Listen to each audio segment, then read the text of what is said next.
Hello everyone, welcome to my YouTube channel GS revision express. आज हम पढ़ेंगे carbohydrate.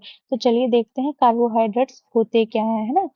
तो क्या होता है, कार्बोहाइड्रेट हमारे शरीर के लिए ऊर्जा का मुख्य स्रोत है। तो मतलब इनसे कार्बोहाइड्रेट से हमको ऊर्जा प्राप्त होती है। और ये बने किससे होती है? कार्बन, हाइड्रोजन और ऑक्सीजन से मिलकर बने होते हैं। और हमारे शरीर में कार्बोहाइड्रेट को ग्लूकोज में परिवर्तित किया जाता है ना। मतलब हमारे शरीर में कार्बोहाइड्रेट ग्लूकोज के रूप में संचित होता है, जो ऊर्जा के रूप में उपयोग किया जाता है। मतलब हमसे हमें कार्बोहाइड्रेट से ऊर्जा प्राप्त होती है। ठीक है, अब देखते हैं इसकी श्रेणियां। इसकी तीन प्रमुख श्रेणियां होती है। कौन कौन सी? मोनोसैकेराइड, डाइसैकेराइड और पॉलीसैकेराइड। ठीक है, तो अपन पढ़ते हैं मोनोसैकेराइड। तो मोनोसैकेराइड क्या होती है? ये सरल कार्बोहाइड्रेट होते हैं ना, जिनमें एक शुगर होती है। जैसे ग्लूकोज फ्रक्टोज का अणु होता है। उदाहरण के लिए ग्लूकोज, फ्रक्टोज और गैलेक्टोज। तो ग्लूकोज क्या होती है? ग्लूकोज मतलब क्या होता है, अंगूर में सबसे ज्यादा ग्लूकोज मिलता है ना, इसलिए इसे अंगूर की शर्करा भी कहते हैं ना। और यह एक एल्डोज शुगर है, क्योंकि इसमें सीएचओ एल्डिहाइड के समूह से मिलकर बना होता है ग्लूकोज, है ना।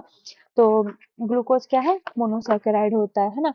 और ये हमें तुरंत ऊर्जा प्रदान करता है। कौन? ग्लूकोज, है ना। और क्या होता है, इसे कोशिका का ईंधन भी कहा जाता है। ग्लूकोज को कोशिका का ईंधन भी कहा जाता है। ठीक है, इसकी कमी से हमें हाइपोग्लाइसीमिया होता है। किसकी वजह से? किसकी कमी से? ग्लूकोज की कमी से हमें हाइपोग्लाइसीमिया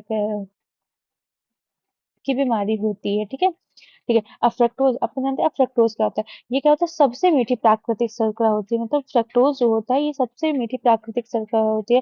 और ये क्या होता है? ये फलों में पाई जाती है। फ्रक्टोज कहाँ पाई जाती है? फलों में पाई जाती है। ठीक है, इसलिए इसे फलों की शर्करा भी कहा जाता है। ठीक है, ये गन्ना, शहद, वीर्य आदि में प्राप्त हो जाता है। क्या फ्रक्टोज क्या होता है? शुक्राणुओं को ऊर्जा प्रदान करता है। ठीक है, अब अपन जानेंगे डाइसैकेराइड। तो डाइसैकेराइड क्या होते हैं? तो ये दो मोनोसैकेराइड के संयोजन में, जैसे सुक्रोज। तो सुक्रोज किससे मिलकर बना होता है? ग्लूकोज प्लस फ्रक्टोज से मिलकर बना होता है। ठीक है, और लैक्टोज किससे मिलकर बना होता है? ग्लूकोज प्लस गैलेक्टोज से मिलकर बना होता है। और माल्टोज किससे बनकर बना होता है? दो ग्लूकोज के अणुओं से मिलकर बना होता है। ठीक है, अब देखेंगे सुक्रोज। सुक्रोज क्या होता है? पौधों में भोजन सुक्रोज के रूप में परिवहन करता है। पौधों में जो है भोजन सुक्रोज के रूप में परिवहन करता है। और माल्टोज क्या होता है? कि जौ को गर्म करने पर उसमें माल्टोज बच जाता है। जौ को गर्म करने पर क्या होता है? माल्टोज बच जाता है। और लैक्टोज क्या होता है? ग्लूकोज प्लस गैलेक्टोजन से मिलकर बना होता है। इसके बीच क्या होता है? जो क्या कहते हैं, लैक्टोज होता है। तो इनके बीच कौन सा ग्लाइकोसिडिक बंध पाया जाता है। ठीक है, अब अपन पढ़ेंगे पॉलीसैकेराइड, है ना। पॉलीसैकेराइड क्या होती है? ये कई मोनोसैकेराइड के बहुलक से मिलकर बने होते हैं। मतलब बहुत सारे मोनोसैकेराइड मिलकर पॉलीसैकेराइड का निर्माण करते हैं। इनमें कितने सैकेराइड होते हैं? 10 या 10 से अधिक सैकेराइड मोनोसैकेराइड मिलकर पॉलीसैकेराइड बनाते हैं। ठीक है, जैसे इनके उदाहरण क्या होते हैं? स्टार्च। तो स्टार्च क्या होता है? पौधों में पाया जाता है। और ग्लाइकोजन क्या होता है? ग्लाइकोजन जानवरों में ऊर्जा के रूप में भंडारित होता है। सेल्यूलोज क्या होता है? पौधों की कोशिका की दीवार का मुख्य घटक होता है। ठीक है, स्टार्च क्या होता है? अधिक मात्रा में स्टार्च किसमें पाया जाता है? आलू और चावल में पाया जाता है। ठीक है, अब आप देखते हैं कार्बोहाइड्रेट के प्रकार। तो क्या होता है? एक सरल कार्बोहाइड्रेट होता है, जटिल कार्बोहाइड्रेट होता है। सरल कार्बोहाइड्रेट क्या होते हैं? कि जल्दी पच जाते हैं और त्वरित ऊर्जा प्रदान करते हैं। इनमें ग्लूकोज और फ्रक्टोज जैसी शुगर शामिल होती है। उदाहरण के रूप में जैसे मिठाइयाँ, कोल्ड ड्रिंक्स, फल आदि, है ना।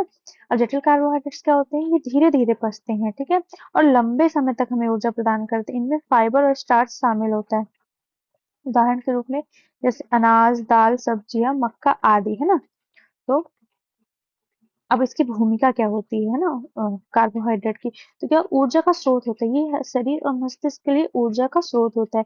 प्रोटीन की सुरक्षा, कार्बोहाइड्रेट की मौजूदगी में शरीर को प्रोटीन को तोड़ने की आवश्यकता नहीं होती है। ठीक है, वर्षा का चपाचय, ये शरीर में वर्षा के अनुचित उपयोग को रोकते हैं। पाचन में सहायक होते ही हैं। तो जटिल कार्बोहाइड्रेट में फाइबर होता है, जो पाचन को बेहतर बनाते हैं, है ना। अब इसकी आवश्यकता क्यों होती है हमें? तो यह व्यक्ति की दिनचर्या और शारीरिक गतिविधियों पर निर्भर करता है। मतलब डिपेंड करता है कि हम कितना काम कर रहे हैं, उसके हिसाब से कार्बोहाइड्रेट की आवश्यकता होती है। आमतौर पर व्यक्ति को अपनी कुल कैलोरी का लगभग 45 से 65% कार्बोहाइड्रेट से लेना चाहिए। मतलब हमें दिन भर में जितनी कैलोरी की आवश्यकता होती है, उसमें से हमें 45 से 65% कार्बोहाइड्रेट से लेना चाहिए।